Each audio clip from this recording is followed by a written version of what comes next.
Be happy for this moment. This moment is your life. Omar Khayyam. Hello again, everyone, and welcome to episode 2 of Life Talks. My name is Najim, and on today's episode, we're going to be focusing on one of the most popular themes and topics in our lives these days, which is how to live in the moment. And I promise you, if you guys stick around to the end of this video, you're going to have the tools and resources, not to mention the inspiration, to actually live in the moment. So don't forget to stick around, make sure to like this video, make sure to click that subscribe button, and let's jump right in to living in the moment. So if you're watching this video, chances are you are interested in learning how to live in the moment.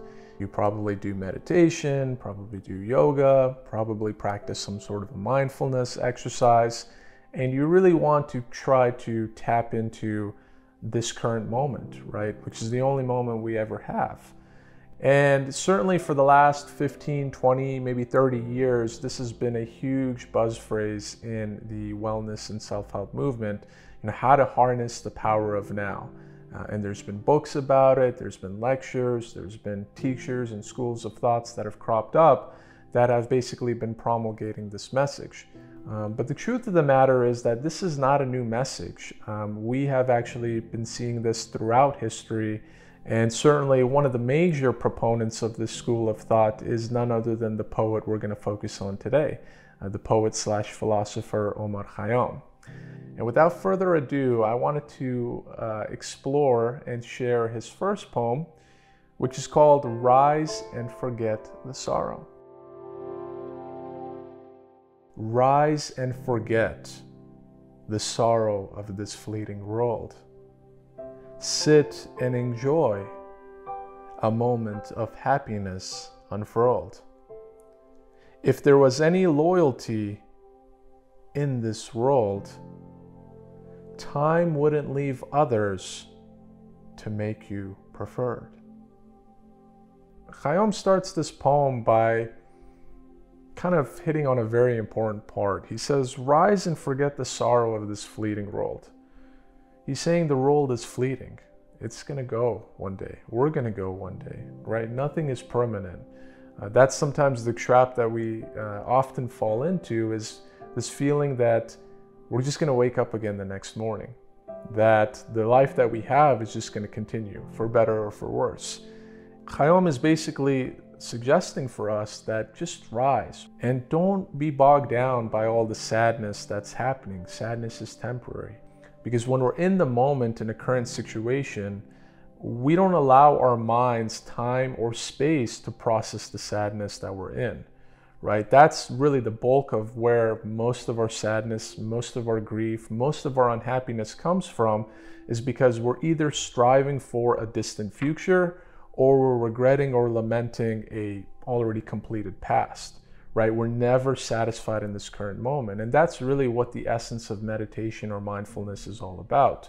If we have a noisy mind, if we can't seem to stop all the self-talk, all the mind chatter, practices like those will help us reconnect with the present moment, the only moment we have, and that's where peace and happiness is ultimately found. So Khayyam, in his own way, is really suggesting to us to just rise. Don't be bogged down by the thoughts of tomorrow, and don't be bogged down by the thoughts of yesterday. Just be in this situation. And he's saying, sit and enjoy a moment of happiness unfurled, right? There's going to be little moments in your life, actually a lot of moments in your life, where happiness will be there. But sometimes you might tune yourself off to it. Sometimes you yourself might not want the happiness to come into your life. Now, I know that sounds counterintuitive. You might be asking, Najim, what do you mean? Of course I want happiness to come. But if you really want that happiness to come, then you will open your heart to allow that happiness to enter you, right? There's an active component here. It's not that you just sit around and you complain, or you're negative, or you kind of expel bad energy, and then all of a sudden happiness will come and wash all of that away. You have to make that conscious decision to welcome that happiness, to really try to grab what is already in your hand, right? Even if you're suffering, even if you're going through something incredibly difficult, chances are there's a nugget of happiness to be there. There's something that you can be grateful about. There's something that you can be thankful about that can produce a smile, that can produce a moment of happiness. So Khayyam is saying, forget about this world. Forget about the transitory nature of this world. Just enjoy the happiness now that's growing, that's blossoming. And then we get into the last two lines of the poem.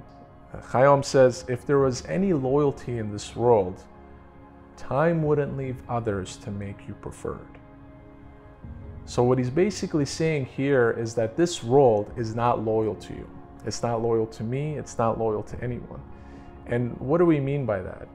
Well, sometimes if we're having kind of a good streak in life and everything is going our way and we're successful and we're making good money and we're surrounded by our loved ones, and we think that this is just going to continue forever and forever and forever.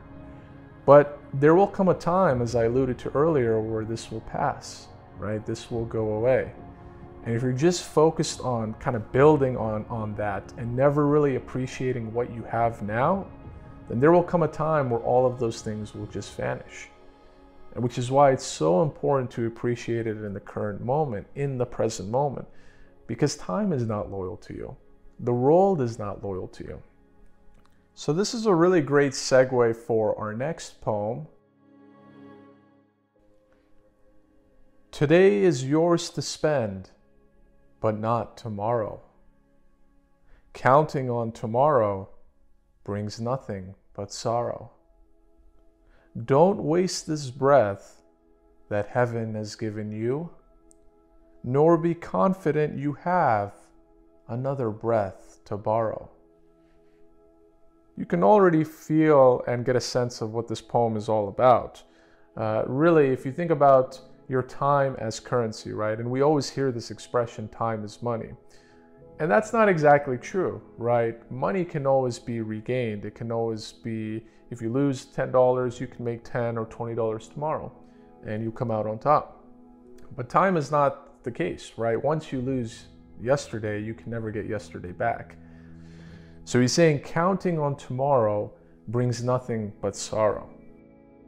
If you just count on tomorrow, if you're just hoping and you're just waiting for that tomorrow to repeat itself or to come, you're only going to make yourself more sad, because all you're doing is anticipating. You're never really living. You're never really enjoying. You're just waiting, but not really living. And this last poem that we're going to be sharing is a poem that's very near and dear to my heart. این قافله عمر عجب می گذرد، دریاب دمی که با طرب می گذرد، ساقی غم فردای حریفان چی خوری، پیشار بیال را که شب می گذرد. So let's get into the English translation, because I'm sure that's what most of you are anticipating. This caravan of life passes by so quickly. So find the good times and hold them dearly. O cupbearer, why worry about what comes tomorrow? Just bring my cup, for this night will soon be history. We hear this word again, this caravan. If you guys remember back in episode 1, where Rumi says in his famous poem, Ay sarban ghamgin mabash, O caravan driver, don't be sad. He's basically saying that our life is like a caravan, and we are the caravan driver, right? That's what Rumi was saying. And similarly, it's a very common analogy, it's a very common metaphor in Persian poetry, the caravan, because it was very common back then, in the 11th, 12th, 13th century Persia. So Khayyam is saying that our life is like a caravan. It's going to start from one point and it's going to end in one point. And we don't know how long it is. We don't know how short it is. We don't know which turns in the desert that we'll go to. We don't know what challenges we will have, right? Just as the caravan driver or the people in the caravan experience challenges in the desert with their caravan, so will we experience challenges. We'll have happy moments, we'll have sad moments, we'll have moments that make us want to embrace life and moments that just make us want to cry and stay in our bed all day. So life is a caravan, right? If you just look at a caravan, it might seem slow, but before you know it, the line of camels is gone and all you see are dunes. There's nothing more anymore. As you can expect, if life goes on quickly, why are we so worried about tomorrow? Why don't we just enjoy this limited time on earth that we have here?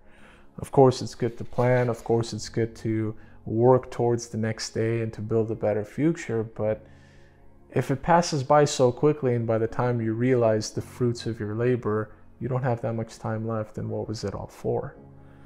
So find the good times and hold them dearly, because the caravan of life will pass quickly. Your caravan, your life, will pass by very quickly. Khayyam mentions saqi, which is translates to cupbearer or an attendant, someone that in those days would pour wine at a tavern or at a bar or something of that nature. There's certainly a lot of evidence to point to this being more mystical and more figurative and poetic, and not actual wine or alcohol being consumed, but rather love in general being consumed.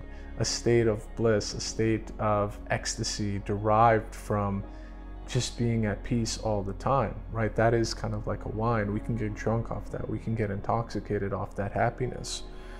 So Khayyam is basically telling the saqi, or he's telling the cupbearer, just pour more drink into my cup. Pour more wine. Why are we worrying about tomorrow anyways? Because this night will soon be history. This night will pass. This life will pass. So just enjoy the wine that's in your cup. Just enjoy the blessing. Just enjoy the fruit. Just enjoy the happiness and the good times that is in your cup. Because once you lift that cup to your mouth and you realize there's no more drops left, all you're left with is an empty cup. So that brings us to the end of episode 2. I really hope you guys enjoyed these poems and, take this to heart, because it's very easy to say, let's live in the moment, but it's very hard to put it into practice. But believe me, if you guys practice, if you guys, refer to these poems and really put them to heart, put them to action, you'll find that you start worrying a little bit less. You start thinking a little bit less. You start enjoying what is rather than worrying about what can be. And all of a sudden, the grass is not so much greener on the other side. The grass is green where you water it. And if you focus on watering the field that you have now, then that field can grow. That field can produce fruit for you to enjoy. That field can give you nourishment. So I really hope you guys put some of these words into practice. I know I certainly will. And I can't wait to see you guys next time.